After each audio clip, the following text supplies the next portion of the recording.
বিয়ের আগে থেকে এগুলো সহ্য করছি, জানো তো? বিয়ের পরেও ভাবিনি যে এগুলো আমাকে সহ্য করতে হবে। কিন্তু সহ্যের না একটা সীমা আছে। তাই ভাবলাম তোমাদের সামনে আজকে মুখ খুলতেই হবে। আজকে তোমাদেরকে সত্যিটা বলেই ফেলি। সত্যিটা কি বলো তো? যে কি আমি তোমাদের সাথে মজা করছিলাম। আজকে ভাবলাম তোমাদের সাথে এইভাবে মজা করেই আজকের মিনি ব্লগটা স্টার্ট করা যাক। তো আজকে কি হয়েছিল বলো তো? আজকে ছিল শনিবার আর মা আজকে রান্না করেছিল কিছু ভেজ রান্না। তো তোমাদের সাথে শেয়ার করে নেবো ভাবলাম। আর তার আগে ভাবলাম তোমাদের সাথে চলো একটু মজা করে নিই। মজাটা তোমাদের কেমন লাগলো আমাকে জানিও, নেক্সট টাইম তাহলে করতে সাহস পাবো।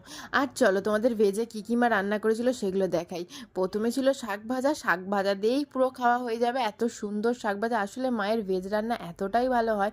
নন ভেজও ভালো হয় কিন্তু ভেজটা যেন অত্যাধিক ভালো হয়। আর ছিল আজকে আমার ফেভারিট সোয়াবিন।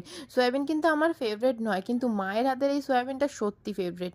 মা মানে হচ্ছে আমার শাশুড়ি মা। আর এদিকে ছিল হচ্ছে পটল ভাজা, টক ডাল, গরমের সবচেয়ে ফেভারিট। আর ছিল সাথে কি বলো তো, পাঁপড়।